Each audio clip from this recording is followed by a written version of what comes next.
नमो तस्स भगवतो अरहतो सम्मा सम्बुद्धस्स।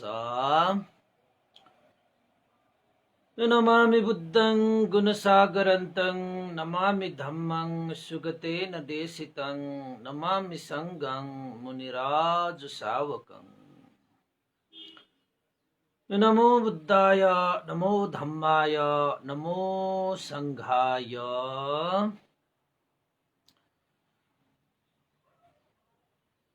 श्रद्धालु उपासक उपासिका तथा सधर्म प्रेमी महानुभावहरू, आज घ्यचको सलो है, माघे संक्रान्ति पनि भनिन्छ र हामी त घ्यचको सलो मनाउँछौँ हैन। चिसो चिसो बिहानी छ र त्यस्तै चिसोपनलाई नै हटाउनको निमित्त नेवारी परम्परा अनुसार घिउ चाकु तिल तरुल आदि इत्यादि खानाहरू खाएर शरीरमा न्यानोपन ल्याउने खाद्यान्नहरूलाई सेवन गरेर आफ्नो स्वास्थ्यलाई सुधार गर्ने, स्वास्थ्यलाई राम्रो अवस्थामा पुर्याउनको निमित्त जुन तापक्रम चाहिन्छ त्यो तापक्रम बाहिर रूपमा त्यति साह्रो नपाउँदाखेरि भित्री रूपमा प्राप्तिको लागि घिउचाकु हैन खाएर घाम तापेर तिल दलेर मनाइन्छ पनि। र आज माघ महिनाको 1 गते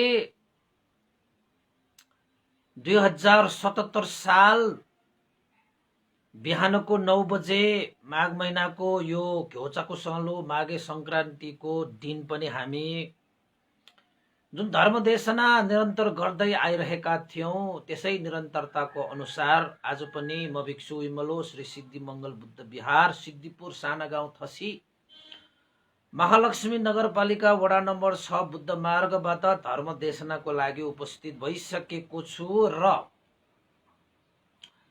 धर्मदेशना सुन्नको निमित्त देश विदेशबाट फेसबुक लाइभमा जोडिरहनु हुने श्रद्धावन्त उपासक उपासिका तथा सधर्म प्रेमी महानुभावहरूलाई सदाझै हरेक बिहान 9 बजे आज पनि अलि चिसो चिसो छ, यस्तै चिसो मौसममा न्यानो न्यानो अभिवादन, न्यानो न्यानो तपाईलाई स्वागत, तपाईलाई मैत्री कामना हैन।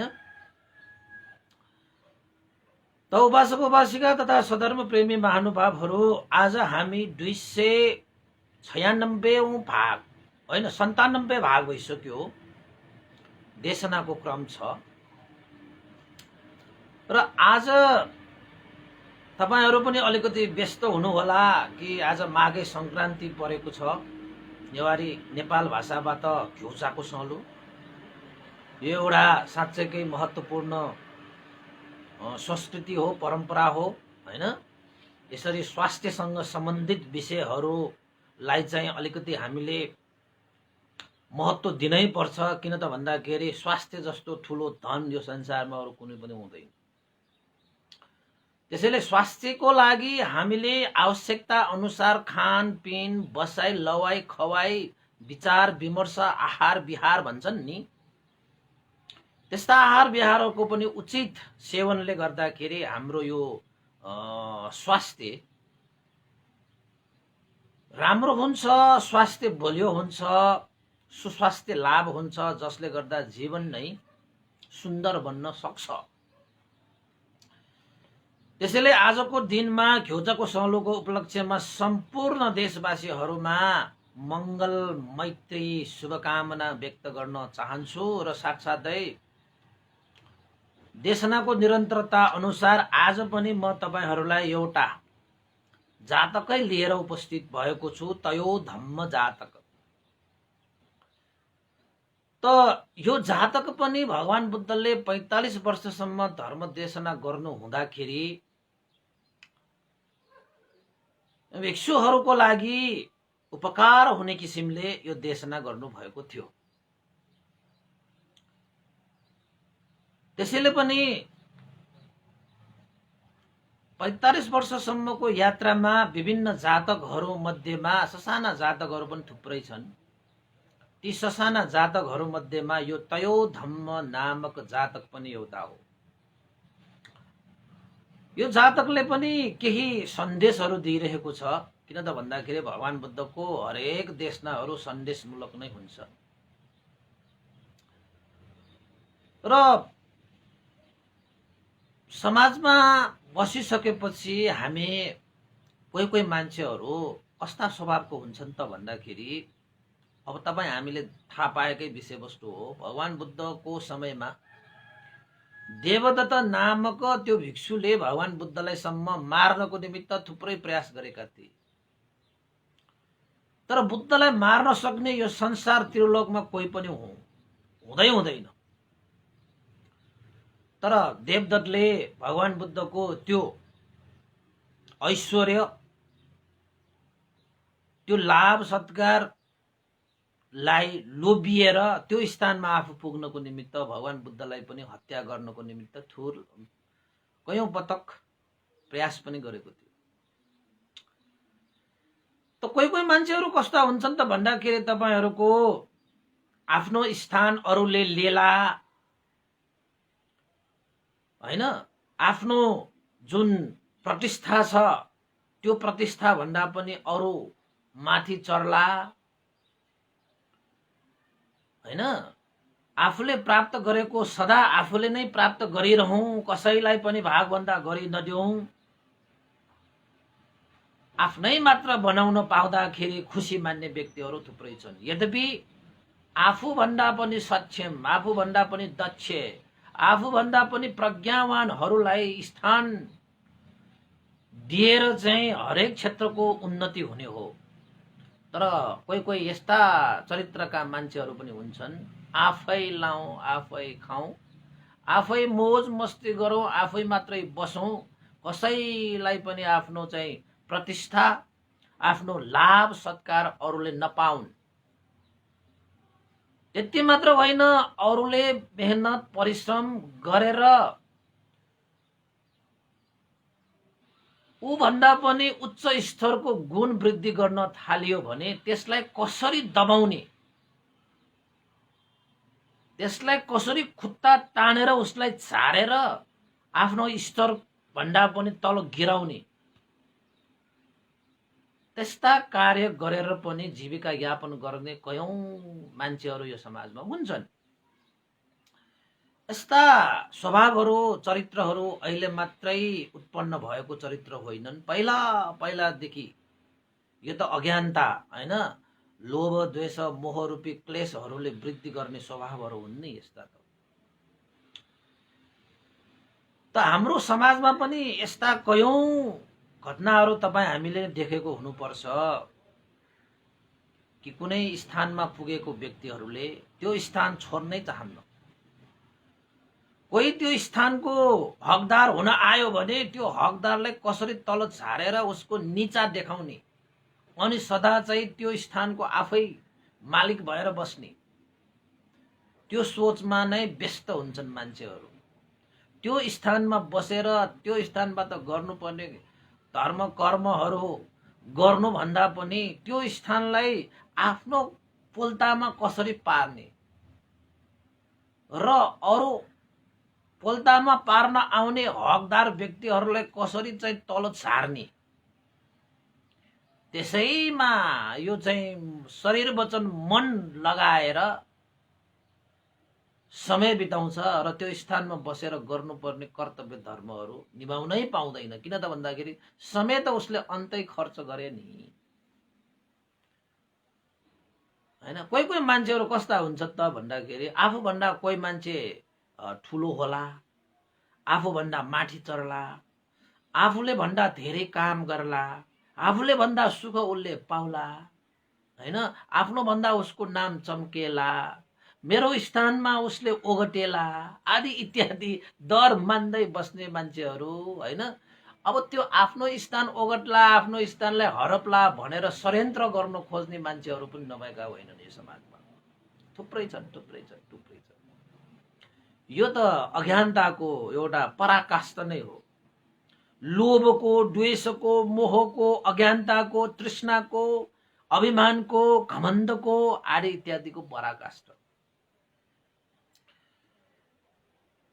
यस्ता प्रविधिहरू तपाईँ हामी सामान्य मात्रै होइन,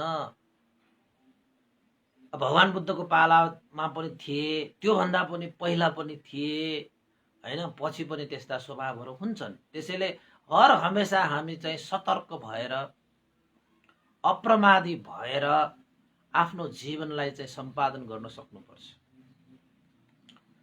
त यहाँ चाहिँ एउटा जातक त्यस्तै प्रकारको जातक छ, जुन जातक भगवान बुद्धले वेलवन विहारमा विहार गर्नुभएको समयमा भिक्षुगणहरूलाई देशना गर्नुभएको थियो। कारण के त थियो त भन्दाखेरि भगवान बुद्धलाई हत्या गर्ने प्रयास गरेका देवदत्तको कारणले भगवान बुद्धले यो तयो धम्म जातक देशना गर्नुभएको थियो। अब भगवान बुद्ध जस्तो व्यक्तिलाई पनि हत्या गर्ने प्रयास असफल भएको बेलामा भिक्षुहरू बीचमा छलफल भए। यो देवदत्तले भगवान बुद्धलाई सम्म पनि हत्या गर्ने प्रयास गरे। कस्तो अधर्मी रहेछ, कस्तो पापी रहेछ। भगवान बुद्धको शासनमा प्रवजित भइकन पनि जीवनलाई सार्थक बनाउने त्यस्तो अवसर प्राप्त हुँदा हुँदै पनि उसले कुकर्म गरेर भगवान बुद्धलाई सम्म हत्या गर्ने प्रयास गरे भनेर भिक्षुहरू बीचमा छलफल भइरहँदाखेरि भगवान बुद्ध त्यहाँ आइपुग्नु भयो र भगवान बुद्धले सोध्नुभयो, ए भिक्षुगण, के विषयमा साकच्छा भइरहेको? त भिक्षुहरूले भगवान बुद्धलाई सबै कुरा वृत्तान्त सुनाए कि देवदत्तले तपाईलाई हत्या गर्न खोजे। यसै विषयमा हामीले छलफल गरिरहेका कि भगवान बुद्धको जस्तो अमृतमय पथमा यात्रा गर्न पाउँदाखेरि पनि, जीवनको सार प्राप्त गर्ने अवसर पाउँदाखेरि पनि, सम्पूर्ण दुःखबाट मुक्त गर्ने अवसर प्राप्त हुँदाखेरि पनि यो देवदत्त त्यस्तो चाहिँ सुमार्गमा नहिरिकन कुमार्गमा हिँडे भनेर चाहिँ भिक्षुहरूले भगवान बुद्धलाई बिन्ती चढाउँदाखेरि भगवान बुद्धले अहिले मात्रै होइन, यो देवदत्तले अहिले मात्रै मलाई मार्न खोजेको होइन, पहिला पहिलाका जन्महरूमा पनि मलाई मार्नको निमित्त उसले थुप्रै कोसिस गरेको थियो, प्रयास गरेको थियो, कयौं असफल प्रयास गरे उसले। अहिले मात्रै देवदत्त कुमार्गमा हिँडेका होइनन्, पहिला पनि यस्तरी नै कुमार्गमा हिँडेर विनाश भएर गएका थिए। पहिला पनि यस्तो कुविचार, कुसोच राखेर उसले हत्याको प्रयास गरेको थियो। भनिसकेपछि भिक्षुगणले भगवान बुद्धलाई प्रार्थना गरे, भगवान शास्ता, पहिला पनि यसरी प्रयास गरेका थिए र कसरी प्रयास गरेका थिए यो देवदत्तले पहिला पनि भनेर जिज्ञासा राख्दाखेरि भगवान बुद्धले भिक्षुगणलाई तयो धम्म जातक नामक कथा सुनाउनु भयो। ए भिक्षुगण, पहिला अतीत समयमा वाराणसीमा ब्रह्मदत्त राजाले राज्य गरेको समयमा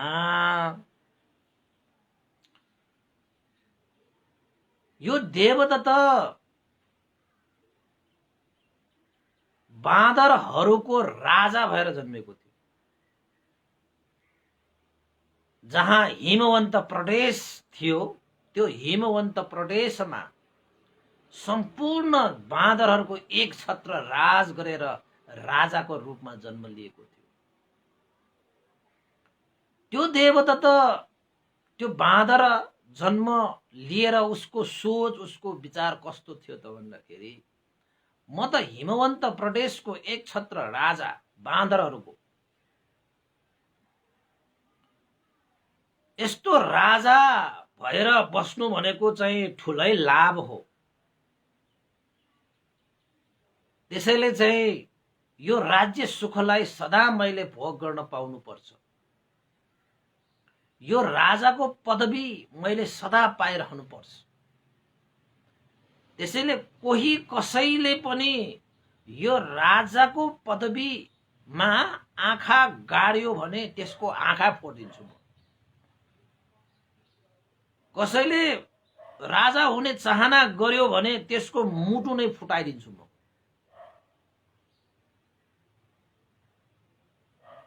भनेर अरूहरूलाई त दमन गर्ने तानाशाही प्रवृत्तिको। त्यसैले गर्दाखेरि पनि बाँदरहरू थुर थुर थुर थुर थुर थुर काम्थ्यो। कसैले पनि त्यो देवदत्त रूपी त्यो बाँदरलाई हटाउने प्रयास कसैले गर्न सकेको थिएन। यद्यपि त्यो देवदत्त रूपी त्यो बाँदर बलियो पनि थियो। राजा पनि भइसकेपछि उसलाई चाहिँ अब अधिकार पनि धेरै भएको कारणले धेरै नै ऊ फुर फुर फुर फुर फुर उड्ने हैन। अनि त्यसपछि अरू बाँदरहरू अब राजा हुनको लागि त पुरुष नै चाहिन्छ। महिला बाँदरहरू भयो भने त के पनि गर्दैन। अब महिलाहरूलाई उनीहरूको बाँदरहरूको परम्परामा राजा हुने त्यो मौका थिएन।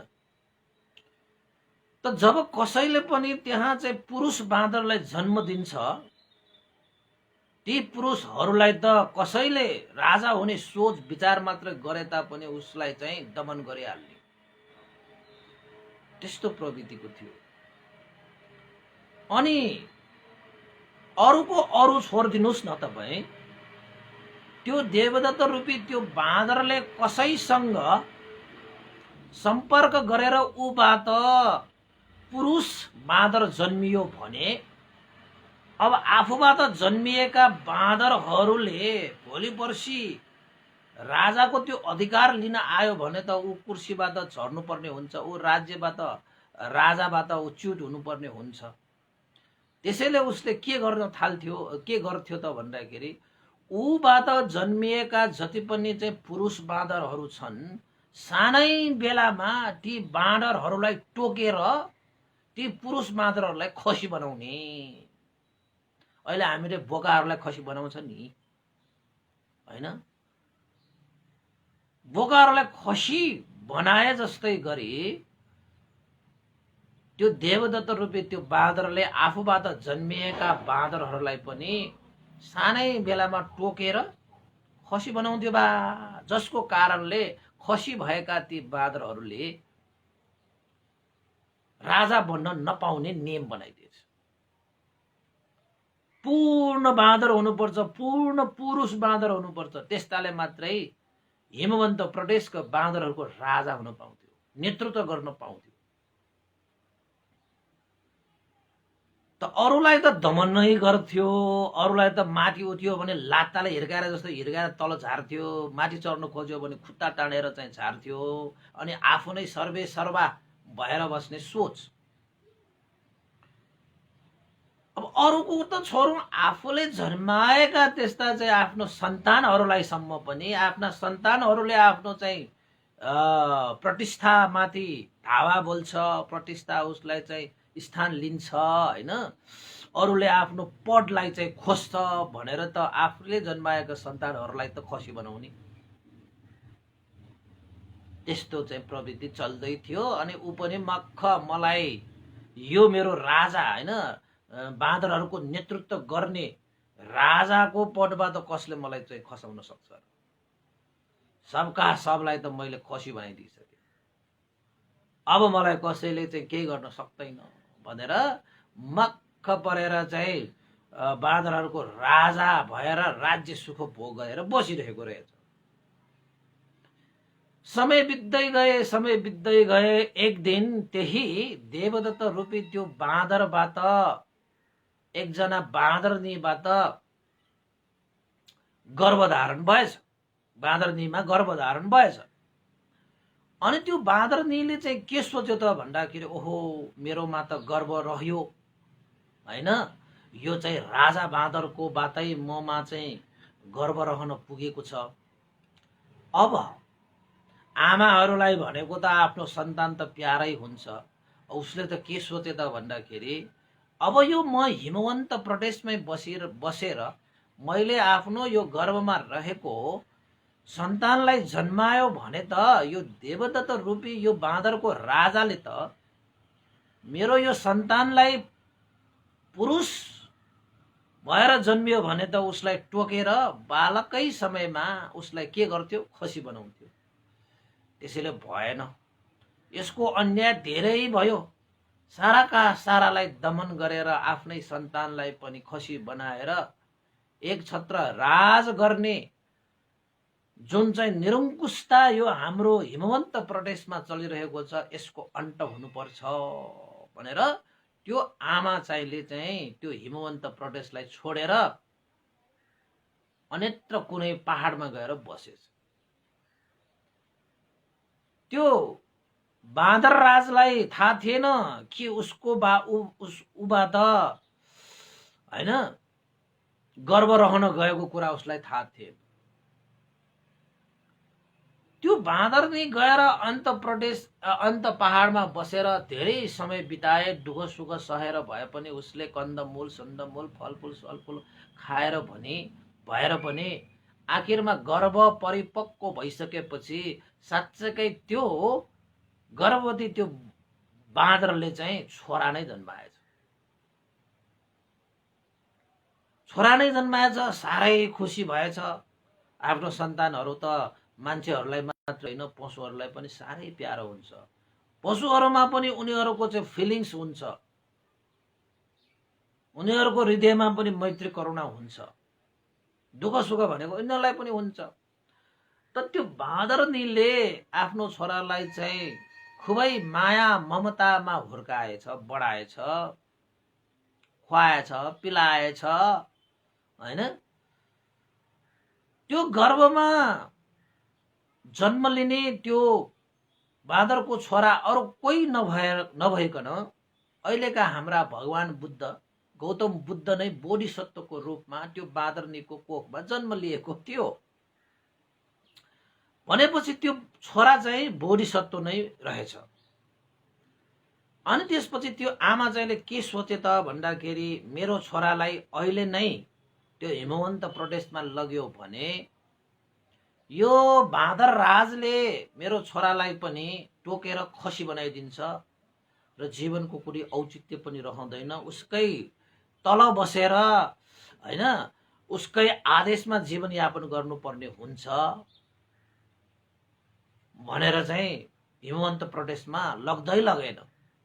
हुर्काए, बढाए, खुवाए, पिलाए, बिस्तारै त्यो बोधिसत्व छोरो चाहिँ ठुलो हुँदै आयो। अरू बाँदरहरू जस्तो होइन, त्यो बोधिसत्व चाहिँ ठुलो हुँदै आउँदाखेरि अरू बाँदरहरू भन्दा पनि तीक्ष्ण बुद्धि भएको, अरू बाँदरहरू भन्दा पनि सुरवीर, अरू बाँदरहरू भन्दा पनि वीर्यवान भएर पनि निस्कियो।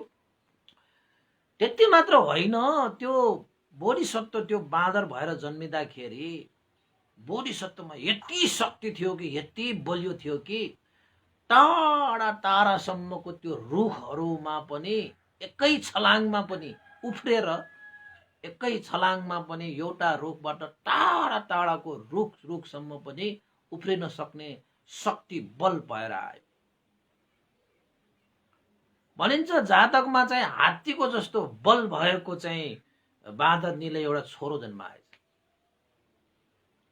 साधारणतः बाँदरहरू उफ्रिन्छ हैन, रुखमा चढ्छ हैन, एक किसिमले चाहिँ बाँदरहरूको स्वभाव त तपाईँ हामी सबैलाई थाहा भएकै कुरा हो। तर ती बाँदरहरू भन्दा पनि यो बाँदरनीले जन्माएको जुन बोधिसत्व बाँदर छ नि, यो चाहिँ अलिकति बेग्लै किसिमको चाहिँ पुरुषार्थ भएको, शक्ति पनि त्यत्तिकै, बल पनि त्यत्तिकै, बुद्धि विवेक पनि त्यत्तिकै।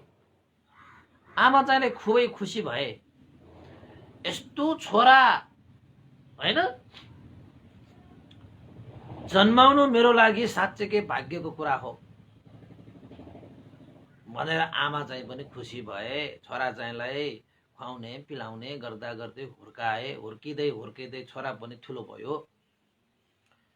त्यो छोरा ठुलो भइसकेपछि आमा चाहिँलाई सोधेछ, आमा हाम्रो बुवा कहाँ छ भनेर चाहिँ ठुलो भएपछि सोधेछ। अब सानोमा त सोध्ने कुराहरू भएन, खेल्दै बस्यो, खाँदै बस्यो, हुर्किँदै बस्यो होइन। आमा यो जङ्गलमा त कोही पनि अरू बाँदरहरू म देख्दिन, आमा र म मात्रै छ, हाम्रो बुबा कहाँ छ भनेर सोधेछ। अनि आमा चाहिँले कति पटक त ताले, बुवाको कुरा नसोध, बुवा कहाँ गएर के पनि लाभ हुँदैन, हामीलाई हानि नै हुन्छ भनेर कयौं पटकसम्म आमा चाहिँले ताले पनि। तैपनि अब त्यो छोराले सोधेको गर्दाखेरि अन्तमा आमा चाहिँले भनेछ, तिम्रो बुबा हिमवन्त प्रदेशमा छ, यहाँ बस्दैन तिम्रो पिता, तिम्रो पितालाई छोडेर त तिमीलाई मैले यो पर्वतमा आएर जन्माएर हुर्काएर बढाएको। किन र आमा, किन बुबासँग छुट्टिएरै बस्नुपर्ने, बुबासँग छुट्टिएरै हामीले चाहिँ हुर्किनु पर्ने हो र? त्यसो त होइन, त्यसो भए हामी बुबासँग छुट्टिएर किन बसेको त? आमा चाहिँले भनेछ, हेर बुबा, हेर बाबु, तिम्रो बुबा बाँदरहरूको राजा हो, जसले आफ्नो पदलाई सदा आफूले नै पाइरहँ जस्तो गरी बस्छ।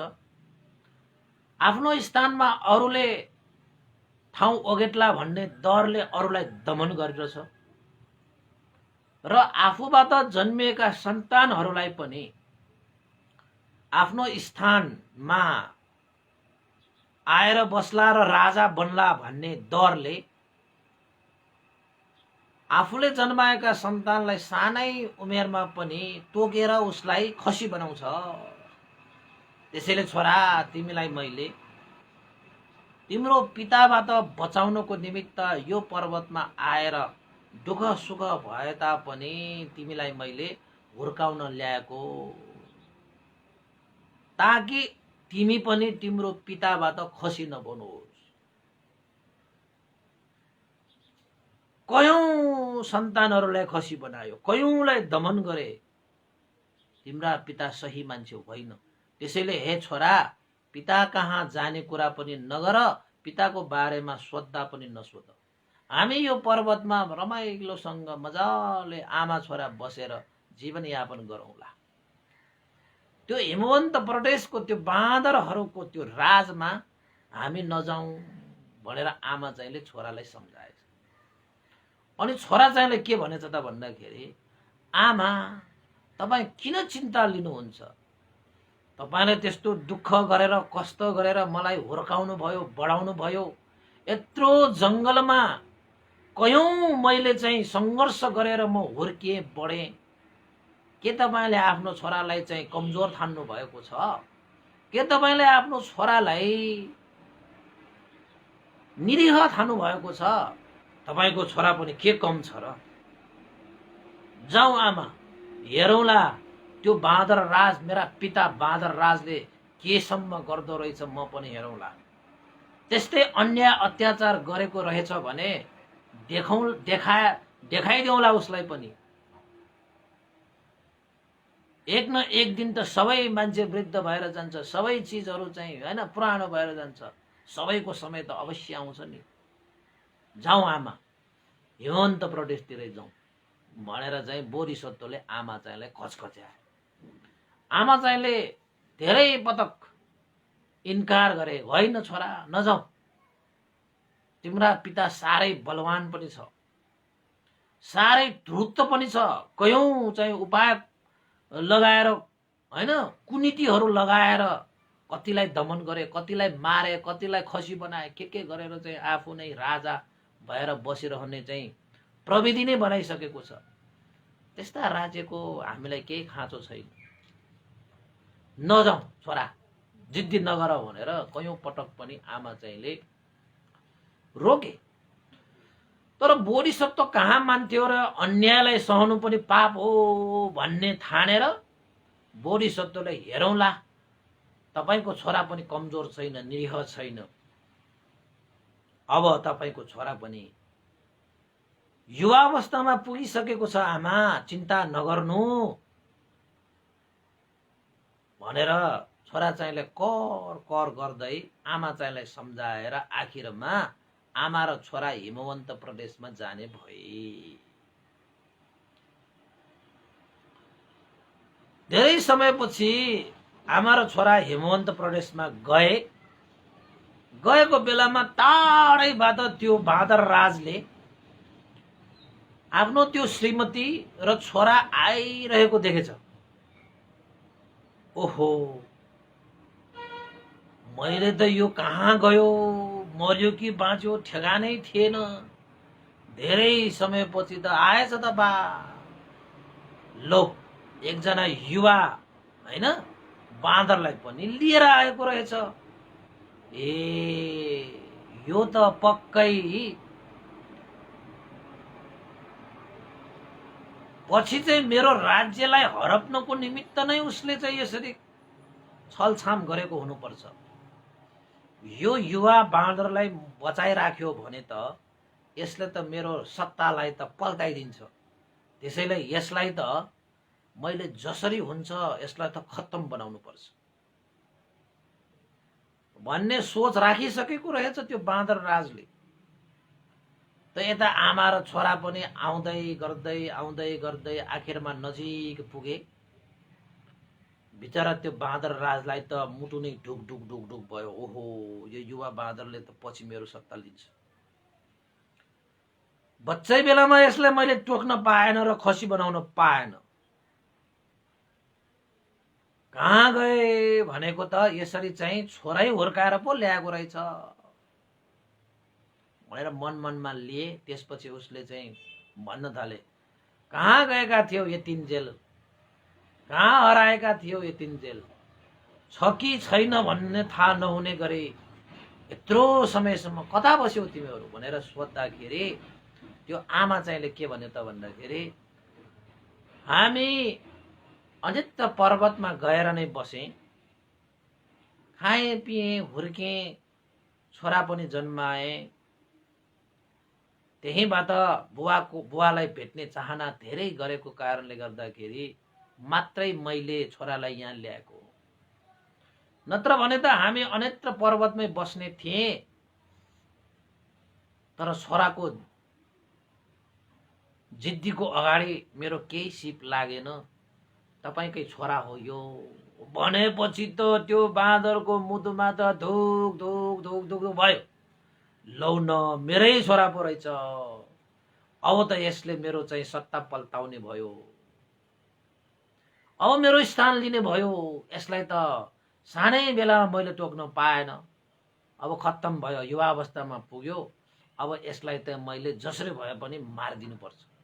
यदि मारेन भने त मेरो सत्ता उसले पल्टाइदिन्छ भनेर त्यो बाँदर राजले आफ्नो छोरालाई, ओहो छोरा, धेरै समयपछि तिमीले आफ्नो बुबालाई सम्झेर आएछौ।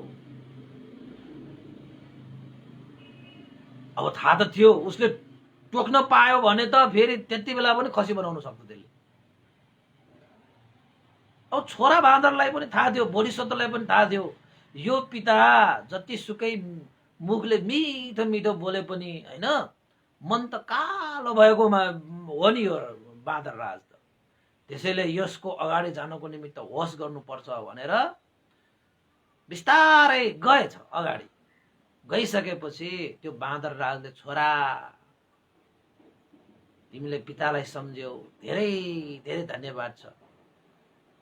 आखिर म तिम्रो पिता न हो, आऊ म तिमीलाई चाहिँ अँगाल्न चाहन्छु भनेर आफ्नो छोरालाई अँगाल्न गएछ। अनि बोधिसत्वले पनि होस गर्दै यसले कहीँ कतै यताउता गर्यो भने मैले पनि गर्न जानेको छु। हुन त ऊ जस्तो मन नीच होइन, ऊ जस्तो कालो मन भएको त होइन। आफ्नो पितालाई नै मार्ने, आफ्नो पितालाई नै षड्यन्त्र गर्ने खालको त होइन बोधिसत्व। उसले गरेको कार्यहरूमा चाहिँ स्मृतिवान भएर चाहिँ बस्ने भएर अगाडि बस्दाखेरि त्यो बाँदर राजले चाहिँ अँगालेछ कि। आफ्नो छोरालाई त्यसरी चाहिँ अँगाल्दाखेरि त त्यो बाँदर राजले आफ्नो छोरालाई त जसरी भए पनि मार्ने थियो, अँगालेर घाँटीमा च्याप्प समाएर घाँटी थिचेर मार्नु खोजे। च्याप्प समाउँदाखेरि चाहिँ त्यो बोधिसत्वले पनि केही न केही यसले चाहिँ उल्फट्याङ्ग्रा काम त गर्छ। किन त भन्दाखेरि उसलाई सत्ताको लोभ त छ, राजा भइरहँ जस्तो लाग्छ। कुनै त्यस्तो क्षमतावान भयो भने त्यसलाई निष्क्रिय बनाउनको निमित्त खसीसम्म बनाउने, अरूलाई त दमनसम्म गर्ने, त्यस्तो प्रवृत्तिको सदा आफू नै राजा भइरहँ जस्तो लाग्ने, मानव कहिले पनि नमर्ने जस्तो, कहिले पनि वृद्ध नहुने जस्तो गरी बस्ने व्यवहारको भएको कारणले गर्दाखेरि होस गर्दै बसेको क्षणमा त्यो बाँदर राजले च्याप्प बोधिसत्वको घाँटीमा समाउने बित्तिकै बोधिसत्व पनि हात्तीको जत्रो बल भएको बाँदरले उसको त्यो बाँदर राजको घाँटीमा पनि च्याप्पै समाएछ। अनि समाउने बित्तिकै त्यो बाँदर राजले जति जति कसिएर समाउँछ त्यो बोधिसत्वले पनि त्यति नै, त्योभन्दा अलिकति बढी के त्यति नै घाँटी निम्ठ्याएछ के, समातेछ के। ओहो, त्यो बाँदर राजले सम्झेको थियो यो कलिलो युवा छ, यसलाई त घाँटी थिचेर अगाडि नै मार्न सकौँला भनेर चाहिँ घाँटीमा समातेको थियो। बोधिसत्वले पनि उसको घाँटीमा झन् त्यो उसले समाएको भन्दा पनि कसिने गरी समातेर उसलाई चाहिँ श्वासै फेर्न गाह्रो हुने गरी बनाइदिएछ। त्यसपछि त त्यो बाँदर राजले के भन्यो त भन्दाखेरि अब आफूले जति जति समाउँथ्यो त्योभन्दा पनि बढी समात्न सक्ने भयो। यसो हेर्दाखेरि त्यो बाँदरले के सोच्यो, त्यो बाँदर राजले, ओहो, यो मेरो छोरा बाँदर त मभन्दा पनि बलवान पो रहेछ त बा, मैले जति समाउँछु त्योभन्दा पनि बढी घाँटी च्यापेर मलाई चाहिँ होइन मार्नसम्म पनि सक्ने अवस्थामा पुगिसकेको रहेछ। ल अब भएन, यसलाई मैले बल प्रयोग गरेर उसलाई मैले मार्न नसक्ने अवस्थामा पुगिसकेको रहेछ भनेर बिस्तारै उसले घाँटी छोडेछ। अनि छोरो चाहिँले पनि बिस्तारै घाँटी छोडेछ। अनि बुवा चाहिँले के भने त भन्दाखेरि, ल छोरा, तिमी त बलवान पो रहेछ, तिमी कति बलवान छ भनेर मैले हेरेको भनेर तातेछ। अनि छोरा चाहिँले पनि के भने त भन्दाखेरि, ए तपाईले म कति बलियो छ भनेर घाँटी थिचेको रहेछ, घाँटी निम्ठेको रहेछ, मैले पनि मेरो पिता धेरै समयपछि भेटेको भएर साँच्चैकै मेरो बाँदरहरूको राजा मेरा चाहिँ पिता कति बलियो छ भने मैले पनि हेरेको हो भनेर भनिदिएछ। अनि त्यसपछि त ल ल ल हामी चाहिँ बाउ कति बलियो, छोरा पनि त्यस्तै बलियो रहेछ भनेर त्यो चाहिँ बाँदर राजले कुरा चाहिँ बङ्ग्याएछ। अनि उसले चाहिँ के सोचे त भन्दाखेरि, ओहो, मेरो छोरा त बलियो भएर छ, अब यसले चाहिँ पक्कै पनि ठुलो भएपछि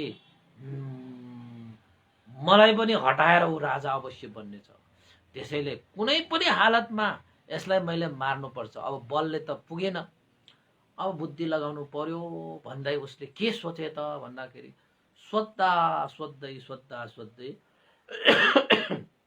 हुन त बोधिसत्वलाई अब आफ्नो पितालाई मार्ने, उसको चाहिँ स्थान ओगट्ने कुनै मनसा थिएन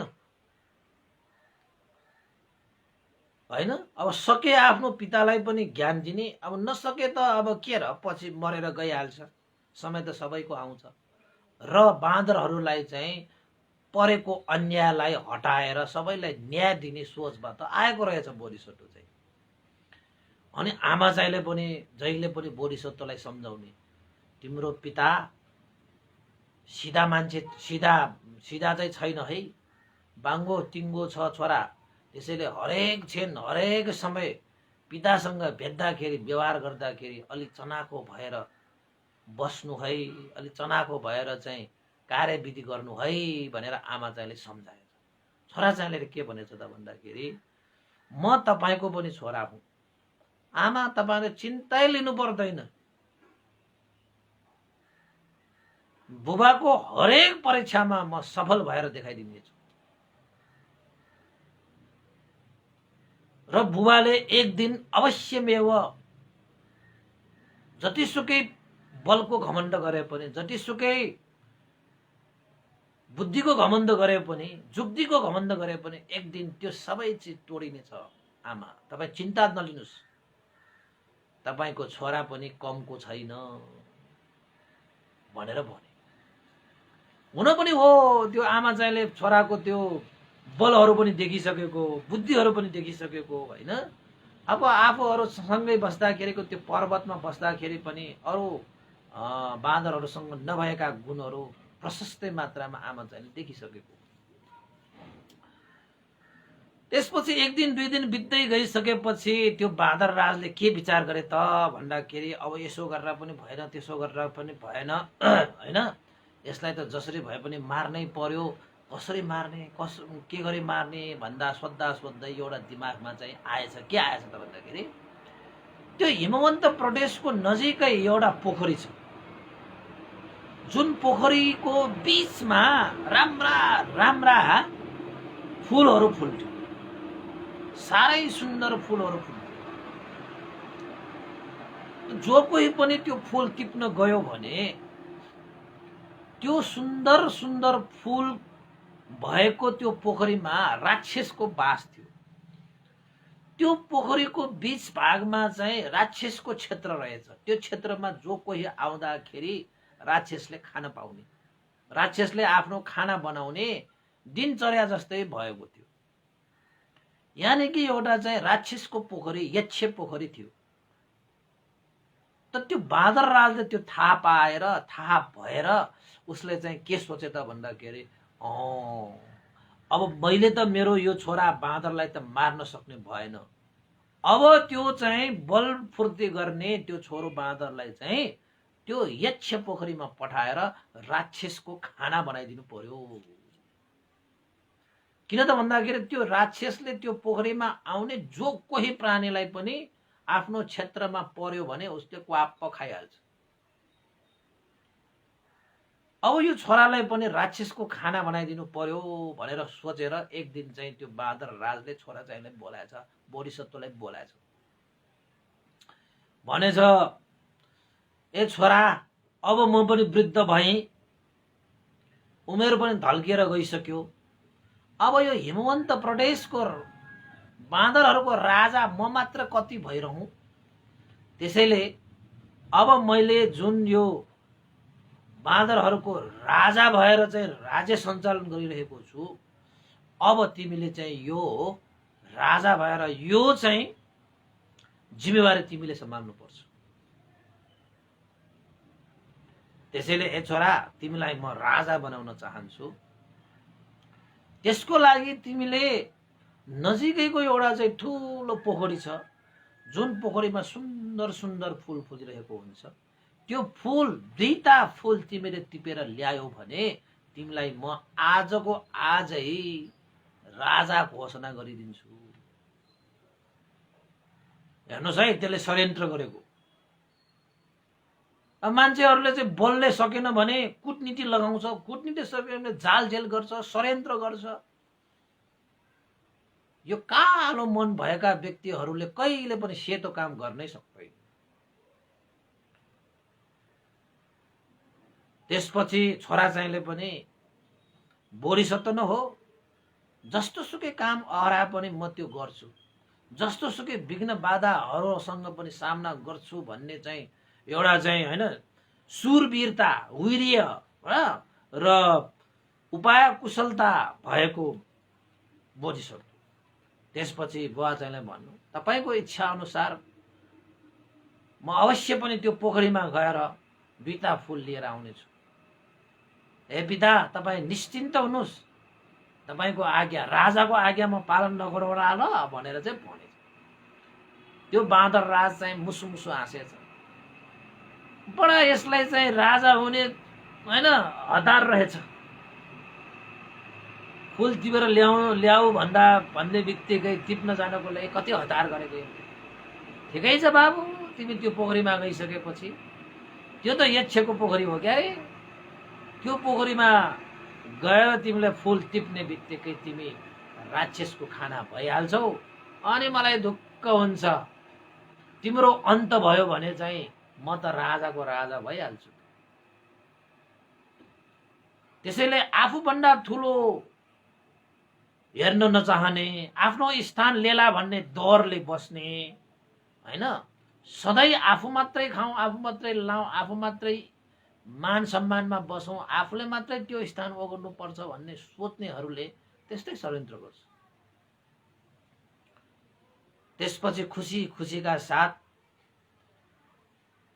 बाउ चाहिँले जाऊ छोरा, तिमीले जति चाँडो त्यो फुलहरू टिपेर ल्यायो नि त्यति नै चाँडो म तिमीलाई त्यही बाँदरहरूको राजाको घोषणा गर्नेछु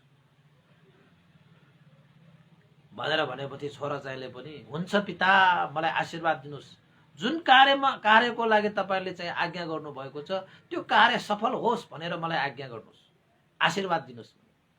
ल तिमी कार्यमा सफल होस् भनेर पिताले आशीर्वाद दिएछ। छोरा चाहिँले पनि धन्य धन्य पिता, तपाईँको जुन आशीर्वाद छ त्यो आशीर्वादले मैले सार्थक बनाएर आउनेछु भनेर छोरा चाहिँ बोधिसत्व गएछ यक्ष पोखरीमा। अनि यता त्यो बाँदर राज चाहिँ मुसु मुसु मुसु हाँसेछ, बरा तिमी चाहिँ मेरो आशीर्वाद लियो भन्दैमा राक्षसको मुखबाट तिमी बत्ते छौ र, हेर्दै जाऊ बाबु तिम्रो कार्य सफल हुन्छ कि हुँदैन भनेर यता मक्ख परेर बसिरहेको। उता चाहिँ बोधिसत्व चाहिँ यक्ष पोखरीमा फुल टिप्नुको लागि गएछ। अब त्यो पोखरीमा चाहिँ यक्ष चाहिँ बीचमा बसिरहेको हुन्छ, फुलहरूको बीचमा। त्यो यक्षले चाहिँ कस्तालाई खान्छ त भन्दाखेरि जो त्यो पोखरीमा आएर उसको क्षेत्र त्यो बीचको भागमा आउँछ तिनीहरूलाई उसले चाहिँ खाना बनाउने रहेछ। अरू क्षेत्रमा फेरि उसले बनाउन सकिँदैन, उसकोमा आयो भने फेरि बद्दा पनि बद्दैन। त्यसपछि बोधिसत्वले आमा कहाँ गएछ, आमा म चाहिँ फलना पोखरीमा फुल टिप्न गइरहेको छु, पिताले चाहिँ अब वृद्ध भयो रे, पिताले चाहिँ मलाई राजा घोषणा गरिदिने रे भनेपछि आमाको आँखै ठुलो भयो। तिम्रा पिताले तिमीलाई राजा बनाउँदैन, तिम्रो पिताको यो योजना राजा बनाउने होइन, पक्कै पनि यसको भित्र चाहिँ पछाडि कुनै न कुनै जाल जेल छ। तिम्रा पिताको मन मैले राम्रोसँग जानेको छु, जति बाहिर मिठो कुरा गल्छ त्यति भित्र तिम्रो पिताको मन कालो छ। त्यसैले हे छोरा तिमी नजाऊ, तिमीलाई राजा हुनु पर्दैन, तिम्रो ज्यानको खतरा हुन्छ, हुन देऊ, तिम्रो पितालाई नै राजा हुन देऊ, तिमी चाहिँ राजा हुनु पर्दैन। होइन आमा, बुबासँग मैले चाहिँ आज्ञा लिएर आइसकेको छु, बुबा यदि त्यस्तै खाले चाहिँ कालो मन भएको हो भने साराका सारा बाँदरहरूलाई अन्यायमा पारेको छ भने त्यो अन्यायमा परेका बाँदरहरूलाई अन्याय परेकाहरूलाई न्याय दिनु पनि मेरो पनि कर्तव्य हो, मेरो पनि धर्म हो। हेरौँ के हुँदो रहेछ। जस्तो सुकै षड्यन्त्र भए तापनि त्यो षड्यन्त्रलाई पार गरेर आउने छ तपाईँको छोरा। आमा मलाई आशीर्वाद दिनु भनेर आमाका आशीर्वाद लिएछ। आमाले पनि अन्तस छोरालाई आशीर्वाद दिएछ, सफल भएर आओस् ए छोरा भनेर भनेछ। तर चनाखो भएर है छोरा, चनाखो भएर पक्कै पनि तिम्रो पिताको यो योजनाको पछाडि कुनै न कुनै षड्यन्त्र हुन्छ हुन्छ हुन्छ। कसैलाई थाहा थिएन त्यो पोखरी यक्ष पोखरी भनेर, बोधिसत्वलाई पनि थाहा छैन त्यो यक्ष पोखरी भनेर। अब गयो कि त खाइहाल्यो। त्यसपछि बोधिसत्व यक्ष पोखरीमा जाँदाखेरि चारैतिर यति मजाले हेरियो कि के छ त यो पोखरीमा। त्यत्तिकै त मेरो पिताले मलाई यो पोखरीमा पठाउँदैन, फुल लिएर आउनु भनेछ,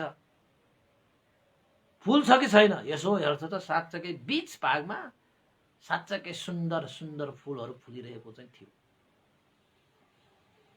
पिताले भने अनुसार पोखरी छ र फुल पनि छ र काम अराएको चाहिँ त्यही फुल टिपेर ल्याउने हो भनेपछि अरू त सही कुरा नै गर्नुभयो पिताले। तर फुल टिपेर ल्याउनको निमित्त त म यो पोखरी भित्र जानु पर्यो। त्यसैले चाहिँ बाहिर त कुनै म भय देख्दिन, कुनै अन्तराय देख्दिन, फुलमा पनि कुनै भय देख्दिन, अन्तराय देख्दिन। पक्कै पनि यो पानी भित्र भय अन्तराय हुनुपर्छ। अब पानी भित्र त देखिँदैन। त्यसपछि बोधिसत्व बाँदरले पनि चारैतिर हेर्नु हुँदाखेरि पानीभित्र गएका पाइलाहरू मात्रै देखे त्यहाँ। पानीबाट बाहिर आएको पाइलाहरू एउटै पनि भेटिएन त्यहाँ। त्यो पाइलाका छापहरू थियो के त्यो। पोखरी भित्र गएका पाइलाहरू मात्रै थिए, पोखरी बाहिर निस्केको पाइलाहरू पनि एउटै थिएन। अनि बोधिसत्वले चाहिँ विचार गरे, ओहो यो त ठुल्ठुला पाइलाहरू मात्रै हुन्। यो पाइला फेरि फर्केर आएको कुनै पनि पाइलाको छापहरू देखिँदैन, मात्र पोखरी भित्र छिरेको, भित्र पसेको पाइलाहरू मात्रै देखिन्छ। भनेपछि यो पक्कै पनि मान्छेहरूको पाइला होइन। यदि मान्छेहरूको पाइला भएको भए त त्यहाँबाट फर्केको पाइला पनि त देखिन्थ्यो। त्यसैले पक्कै पनि यो पोखरी भयरहित भने छैन। यो मान्छेहरूको पाइला होइन भने पक्कै पनि यो यक्षहरूको पाइला हुनुपर्छ। यो पोखरीभित्र राक्षस हुनुपर्छ। मेरा पिताले मलाई भेट्ने बित्तिकै घाँटी निमोठेको थियो। मैले पनि आफ्नो पितालाई घाँटी निमोटेर टन्न मैले हाड मात्रै भाँचिदिएन। उसलाई गाह्रो भएर मात्रै मेरो घाँटी थिचेको, उसले चाहिँ छोडेको हो। वास्तवमा मलाई त उसले मार्नै चाहेको हो। उसले आफ्नो बलले मार्न नसकेर मलाई यस्तो षड्यन्त्रपूर्ण तरिकाले मार्नको निमित्त कहीं यो पोखरीमा यक्ष त छैन, यक्षको भोजन बनाउनको निमित्त त मलाई पठाएको होइन। यो बीच भागमा छ यो यो के चाहिँ फुलहरू भनेर बोधिसत्वले यो पोखरीको पानीभित्र पसेर मैले यो फुल टिप्नु हुन्न। अब मैले आफ्नो पुरुषार्थ देखाउनु पर्छ, वीर्य प्रयोग गर्नुपर्छ हैन। वीर्य भनेको यहाँ दक्षता, उसँग भएको बाँदरको दक्षता भनेको के हो? उफ्रिन सक्ने के, जम्प गर्न सक्ने, जम्प। आमा चाहिँले अर्को पर्वतमा लगेर एउटा रोगबाट अर्को रोगमा जम्प जम्प जम्प जम्प गराएर उसलाई चाहिँ हुर्काएको हो नि त, बढाएको हो नि त। अब उसको दक्षता अनुसार चाहिँ अब उसले चाहिँ प्रदर्शन गर्नुपर्ने भयो त्यहाँ। त्यसपछि अब सुरवीरता होइन, अब नडराइकन, डराएर भाग्यो भने त अब खत्तमै भयो, काम कुरो सबै सकिहाल्छ। अब सुरवीरता पनि देखाउनु पर्यो। अब कुशलता होइन, उपाय कुशलता पनि देखाउनु। मैले कसरी यो फुल पनि टिप्नु छ र भयबाट पनि तर्नु छ भन्ने सोचेर अनि त्यसपछि एउटा किनाराको पछाडिसम्म गएर एकदम डगुडेर होइन, डगुडेर त्यो पोखरीको किनारामा टेकेर त्यो बाँदर उफ्रिएर बीचको त्यो फुलिरहेको फुललाई च्याप्प समातेर अर्को वारीबाट जम्प गरेर बीचको फुल टिपेर पारीसम्म त्यो बोधिसत्वले जम्प गरेछ। त्यो भित्र रहेको त्यो राक्षसले जब चाहिँ यो बाँदर मेरो यो क्षेत्रमा आउँछ, फुल टिप्न आउँछ, त्यसपछि यो बाँदरलाई मैले आफ्नो खाना बनाउँछु भनेर त्यो पोखरी भित्रको यक्षले त मक्ख परेर बसिरहेको होइन। तर यक्षले त त्यो बाँदरको चतुराई पो देखि हेरिरह्यो त, के गरिरहेछ यो बाँदरले, के गर्दैछ यो बाँदरले। फुल टिप्न आएको पक्कै हुन्छ, सबैलाई सुन्दर लाग्ने यो फुल। यो बाँदरले त ओहो पछाडिसम्म हटेर त्यहाँबाट जोडले डगुडेर एक किनाराको त्यो पोखरीबाट जम्प गरेर बीचको फुललाई, एउटा फुललाई च्वाप्प टिपेर अर्को पारीपट्टि गएर चाहिँ होइन पुगेछ त्यो बाँदर। त्यसपछि बोधिसत्वले केही अन्तराय छ कि भनेर यसो हेरे, ओहो यसरी टिप्दाखेरि त केही चाहिँ अन्तराय त छैन रहेछ भनेर फेरि उताको चाहिँ पारीपट्टि पनि अलिकति पिछा हटेर त्यहाँबाट पनि डगुडेर त्यहाँको त्यो पारीपट्टिको त्यो किनारामा चाहिँ त्यो चाहिँ त्यहाँबाट जम्प गरेर फेरि बीच पोखरीको त्यो अर्को एउटा फुल पनि त्यहाँपट्टि बेर चाहिँ फेरि वारीपट्टि ऊ जम्प गरेर आएछ। त्यसरी जम्प गरेर उसले चाहिँ जति दुईटा फुल लिएर आउनु भनेको थियो त्यो दुईटा फुल त उसले पाइसक्यो। यी सम्पूर्ण कार्यहरू त्यो पोखरीको यक्षले देखिरहेको थियो, त्यो राक्षसले हेरिरहेको थियो। है।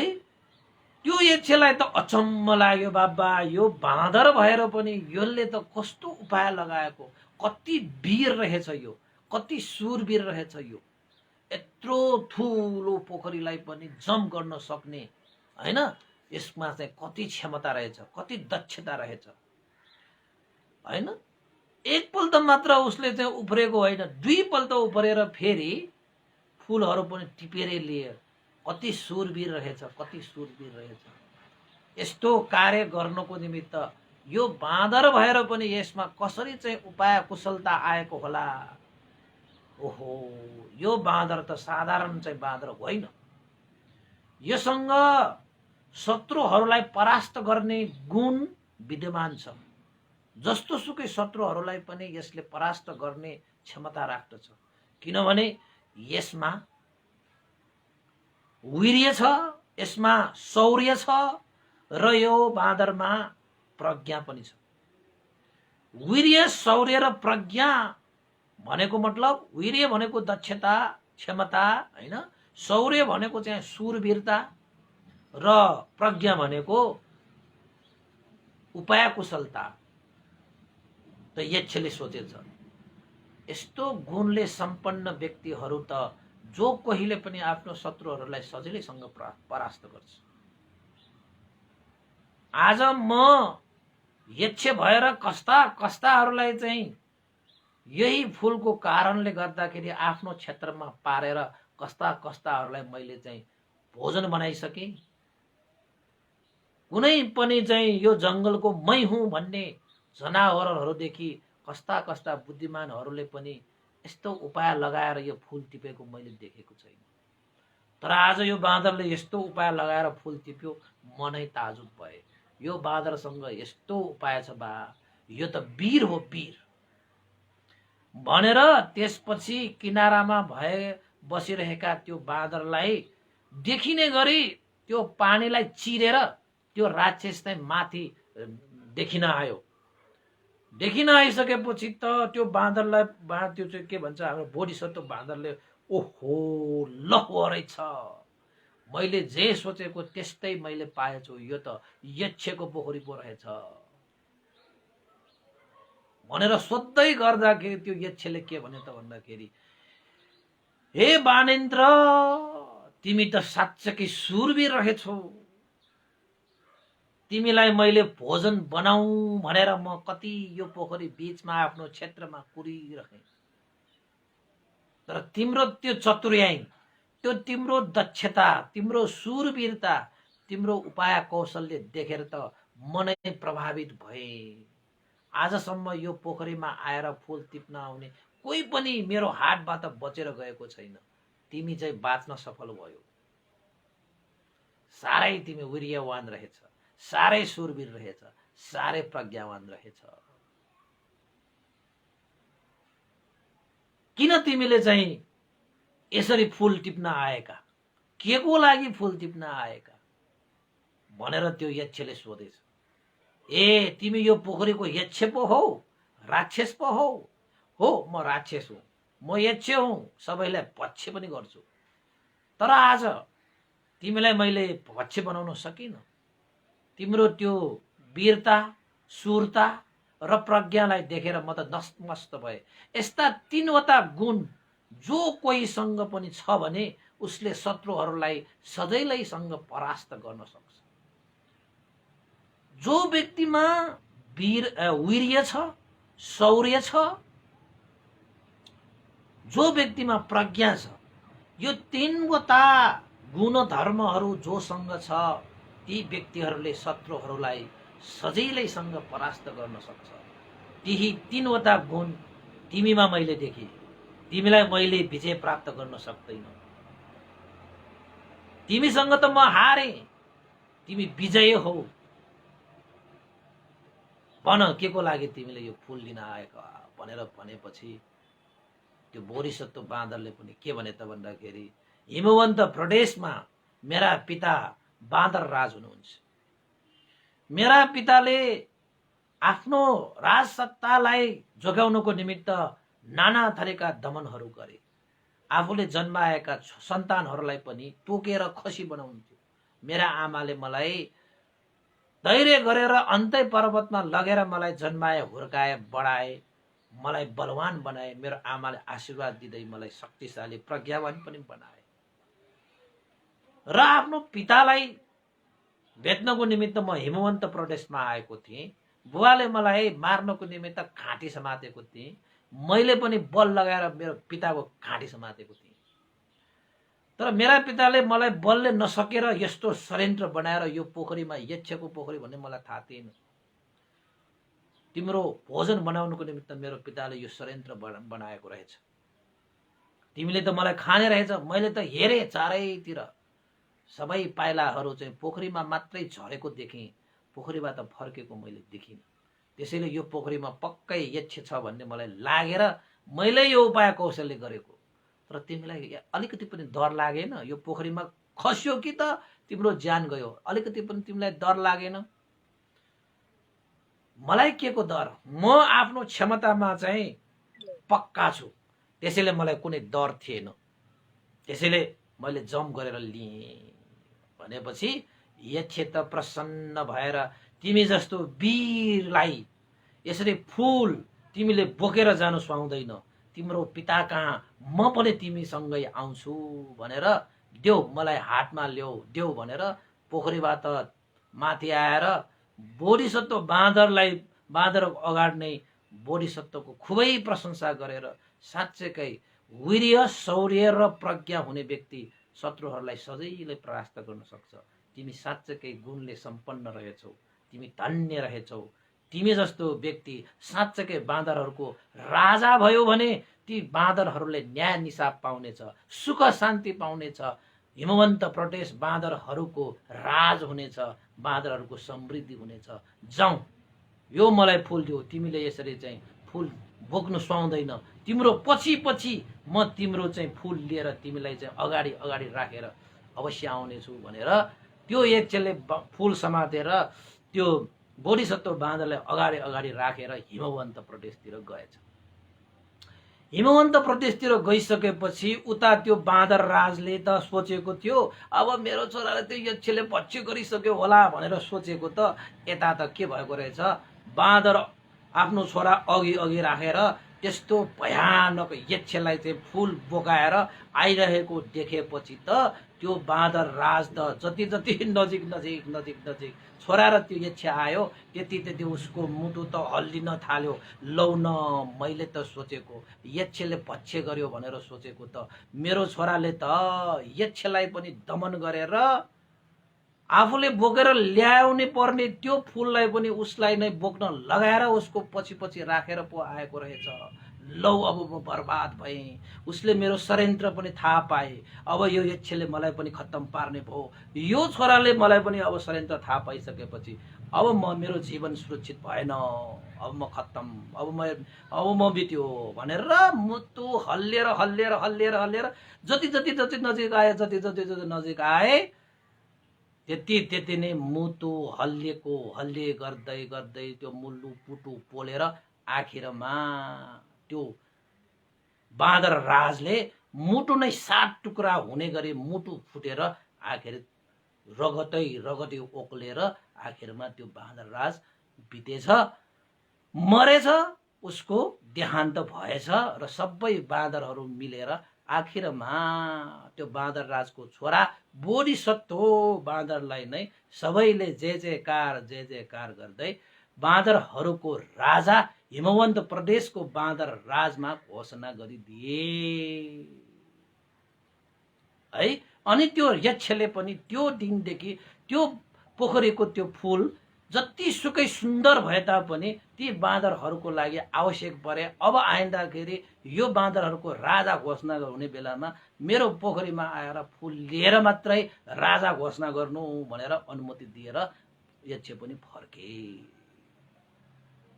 जबदेखि त्यो बोधिसत्व बाँदर राजा भए तबदेखि त्यो बाँदर हिमवन्त प्रदेश बाँदरहरूमा सुख शान्ति समृद्धि न्याय सबै चिजहरू प्राप्त गरे, सुख शैलसँग बाँचे। भगवान बुद्धले वेलवन बिहारमा भिक्षुगणलाई भने त्यति बेलाका ती बाँदर राज देवदत्त हुन् भने त्यो बाँदर राजको छोराको रूपमा जन्मिएको बोधिसत्व म नै थिएँ अहिले मात्र यो देवदत्तले मलाई मार्न खोजेर आफूलाई विनाश पारेको होइन, पहिला पनि विनाश पारेको थिए भनेर भगवान बुद्धले कथा सकाउनु भयो। आजको कथा मैले यहीँ सकाएँ है। धेरै आज चाहिँ यो समय त्यो ब्याट्री पनि सकिन लागिसकेको छ है। आज हाम्रो चाहिँ पुण्यानुमोदन गर्नुको अगाडि मैले चाहिँ एउटा यहाँ चाहिँ नाम सुनाउनु पर्ने हुन्छ है। यहाँ मैले चाहिँ कहाँ राखेको फेरि, र आज चाहिँ पुण्यानुमोदनको लागि धर्मसुन्दर बजाचार्य शान्तिनगरमा बस्नुहुने मङ्गल कामना सुस्वास्थ्य कामना गर्दै सुप्रिया बजाचार्यबाट हिजो चाहिँ सम्पर्क गर्नुभएको थियो। उहाँहरूले आर्थिकको रूपमा 1500 पनि सहयोग गर्नुभएको थियो भने सङ्गीता खड्की कलङ्कीबाट पनि दिवंगतहरूको निर्वाण, उहाँको परिवारको सुख शान्ति र दिवंगत परिवारहरूलाई चाहिँ निर्वाण कामना गर्दै पनि परित्राण पाठ गर्ने आदि इत्यादि चाहिँ श्रद्धा व्यक्त गर्नु भएर 550 आर्थिक सहयोग पनि गर्नुभएको छ। उहाँहरू सबैलाई धेरै धेरै साधुवाद व्यक्त गर्नु पनि चाहन्छु।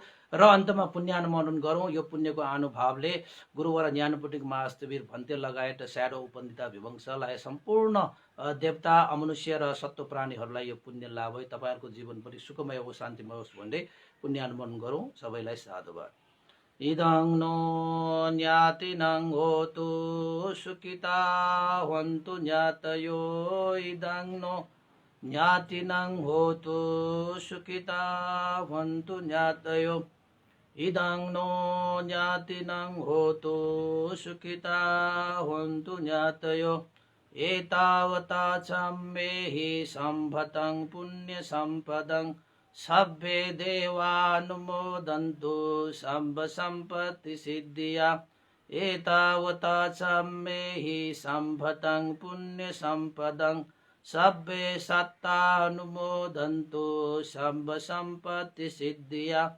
एतावता चम्मेहि सम्भतं पुण्यसम्पदं सभ्ये भूतानुमोदन्तु सम्भ सम्पत्ति सिद्धिया।